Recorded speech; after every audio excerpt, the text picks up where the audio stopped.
So, welcome everybody to this podcast where we're talking about truth, healing, and thriving, and especially how you can feel this in the present moment, right here where you are. And me on this podcast, I'm Oscar. I'm an emotional fitness coach, and I drive the community Live Your Purpose on Facebook. I also have a homepage called realitydecoding.com where I help and coach people how to thrive. And I'm here together with Katarina. Katarina, would you like to introduce yourself? Of course. Thank you, Oscar. And I'm happy to be here. I'm happy to be alive today. And I am an entrepreneurial blueprint consultant, but I work with blueprints in every area of your life. We all have blueprints. So I help you thrive in every area of your life. And you can reach me on LinkedIn at Catherine Carlsson or Katarina Hanssens Carlsson. Reach me on LinkedIn. So today we're going to talk about shame, the subject nobody wants to talk about, but it's one of the most powerful emotions that you can possibly have. And once you own your shame, your life will take off because everybody has it. Everybody has shame. So, Oscar, what would you say about shame? Oh, well, shame is a very, it's such an icky emotion. And I would say that shame is the deepest separation of emotion we can ever feel. Because shame is essentially when you're saying to yourself that I'm not worthy of love, which also means that you're not worthy of the creator's love. So you're separating yourself from source. You're separating yourself from the very, you know, source of energy that sustains your body, your life, your relationship, everything, because you're saying that you're not worthy of it. So, and you feel, and it's such a powerful feeling also because most people who feel shame, they feel shamed of even expressing that they feeling shame. So you carry it inside and it becomes like this, this entity that starts attacking you in your mind and in your body and in everything. And it's eating you up inside. Why? Because you do not know how to, first of all, take care of it. But not only that, because you're afraid of what anyone is going to think of you because you're already saying to yourself that you're worthy of love or not, I'm not worthy of love. So you're separating yourself and you're separating yourself, as I said, from source, but also from others. So it's like, how, how can you get out of this? Right? It's almost like you need to either have so much shame in your life, so you come to the place that's like, you know what? I've had it. I'm okay. I'm okay with having my shame, and you start expressing it. That's when release happens, because shame needs to be expressed. That's what, an introduction to shame, I would say around this. What are your thoughts? Beautiful. I love the way that you express shame so powerfully because it Mm. does have a hold on us. It's like, ah. And I know that shame is fear-based. And Yeah. I believe that it runs or I should say, our inner saboteur runs us with fear and shame. But fear is more easy to feel. Shame is not, because we don't want to feel shame because we feel ashamed of feeling shame. So it's the root of every single failure in our lives. Okay? Because we Yes. feel shame before we fail. And then shame makes us fail, right? Does that make sense? And where does shame come from? Well, it could come from our parents, not necessarily, but it can come from our parents, definitely come from school, authorities. We can experience all kinds of shame. It can be relationship shame, financial shame, business shame, any kind of shame, bodily shame. Some of us are ashamed of our bodies. Some of us are ashamed of our weight, that we're too big or we're too small. Yeah, and I would love to add something to this as well. The interesting thing about shame is that there's a field when people are feeling shame.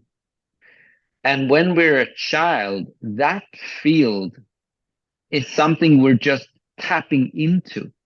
So you do not necessarily need to be shamed in order to even be in the field of shame. You know, it's like when someone is shameful and you're a child and you're looking at that, then you're relating and saying, oh, that is a way of expression as well. And it's almost like it just takes a hold of you, and you get enveloped in that aura of that field. So it's very hard to protect yourself, because as people are expressing it, it is so easy to either you're saying, oh, it's shame, I don't want that, right? But if you're saying I don't want it, then you're also pressing it away inside of you, right? You're saying it's not an okay at expression to feel shame, and therefore I'm going to hide the shame inside of me, because again, we are one, right? So if I see the shame is in another and I do not accept that, then I will also not accept that inside of myself.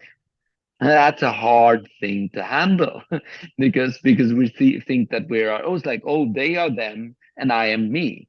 But no, what I see in them and what I don't accept in them is the same I do not accept in myself. Exactly. And shame, we want to hide it, we want to deny it, but the more we do, the more we feel ashamed deep down. So, and the more worthless we feel. So, what do we do about it? Number one, we admit it. And viewers, if you like, you can take a sheet of paper and write down everything you feel ashamed of. And the more, the better, because when you admit it, it's out there and you can control it, and not your inner saboteur, which is controlled by the reptilian brain. It's supposed to be there to keep us safe and out of harm's way, but it keeps us small and limited, and it sets us on the path of death, because it's not about life. It's not about life. Yeah. It's about Yeah. shame. So yeah, and I would love to add another thing as well. Of course, they would write that down, but as they write that down, what they can also understand as they are doing this is that when you're expressing that shame, realize that because we are one, and because if we now take in God, right, in this equation, first of all, God loves you. You're never separated from him. He always sees it. But the moment you write it down and you're saying and you're admitting to yourself, to God or to Jesus or whomever that you feel, looks at you, and you're saying to yourself, I feel shameful about this, you know, and allowing yourself to admit it and really feel how that shame feels, but also allowing yourself to sense it's like, okay, someone is seeing this. Someone is seeing this as I'm expressing it, because then it becomes even more powerful, because all of a sudden you wrote your shame and nothing happened, right? You weren't all of a sudden wiped out of existence, or you were not, disregarded or whatever. you You were just allowed to do it. And then you might feel a release. So I would love to add that. Good, good, But good. Thank you. continue. Yeah. Yes, yes. I want to say the most important thing about shame and the deepest shame we have is actually spiritual shame. The fact that we've denied who we are, we've denied our divinity, we've denied our not religion, because it's nothing really to do with religion. We've denied our spirituality. We've denied that we are one. When we deny that we are one, then we are at war with each other. We can rebel. Oscar and I were talking about all the upheavals that are happening in the world right now. And Oscar and I are very curious about that. But spiritual, when we let go of spiritual shame, we become divine beings, whether we believe in God or not. We know we live in a universe. That's a scientific fact. So you and we are universal beings. And as universal beings, we are one. When you admit that, you begin to let go of your shame. So that's the first step. Shall I go on, Oscar, or would you like to add to that? No, absolutely. You go on. Okay, so once you know who you are, you're a divine being, you're a universal being, one with everyone. Number two, stop giving your power away to people who shame you, who judge you. They have no right to judge you, by the way. God, by the way, does never judges you. Why? Because she would be judging themselves. And the moment God judges himself, everything disappears. So that's how powerful it is. The church told us that God judges us, and we talk about the judgment day. It's all about shame and keeping us in place. But if we're all divine beings and we're all equal and we're all free, we're getting there. The first step is to know that you are a divine being, a universal being, and one with all. And the next step is to find your greatness. Because if you're a divine being, then there's greatness in you. There's a gift in you. There's a divine gift in you. So when you find that and you find your purpose and you find a way you can serve others as a divine being, from the greatest gift in you, and you provide them with value, then you will be fulfilled. And you can create a compelling vision and goals, and you can have a life in which you thrive instead of being in shame. So, Oscar, would you like to add to that? Well, I would add, but I would also ask a question around what you just said, right? So you said spiritual shame is the greatest one. Would you elaborate on how to get past that spiritual shame? What would be your way of dealing with it? Wow, that's an amazing question. And if you look back in beyond history to the beginning of time, we were spiritual beings. We still are spiritual beings. Nothing of our power has gone. It may look that way, in this world that we've created. So how do we release that? We feel guilty because we have turned away from God. And I don't mean that in a religious sense. I mean that the universe, God, has always been there for us and is still there for us. But for hundreds and thousands of years, we've gone away, all of us. I should say most of us. A tiny, tiny percentage didn't. And they are enlightened masters, ascended masters. But most of us did. We walked away and said, oh, we can do this by ourselves. We lived in a reality that was limitless, but we've actually limited ourselves by turning away from our true power.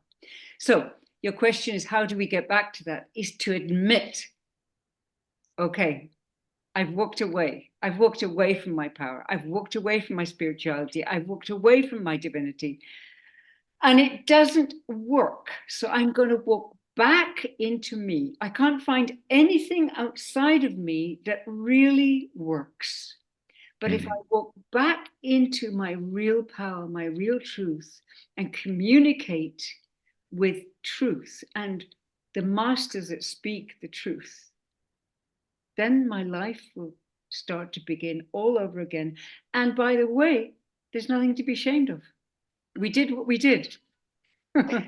Can I add something to that? Because that is beautiful what you're just saying there. Would you say, because this is coming up inside of me, would you say that the reason why we actually feel this spiritual shame is also we become so ingrained in our own idea of being able to individually manage everything in our life, right? Because it's almost this idea. Look at that going on. Yeah.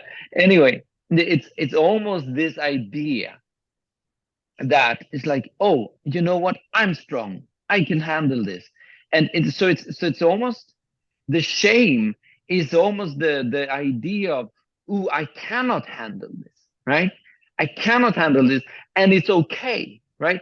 It is okay for me to saying and expressing my own, incapability of right now in this moment being powerless around what is going on, and then asking for higher power, right? Because the whole idea is to go back and saying, source, God, Jesus, my ascended masters, whatever, I'm laying down my own try for power here as a human being, and I'm calling upon you to give me or to aid me in this, because I'm tired of trying to fix everything myself, right? And like, if in essence, just letting go of that pride of keeping ourselves, you know what, I can do this, no worries, right?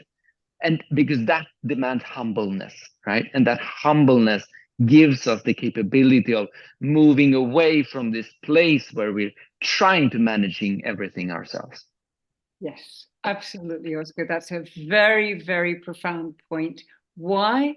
Because within us, we know we're limitless. We know we can handle everything, but we're trying to do it without universal power.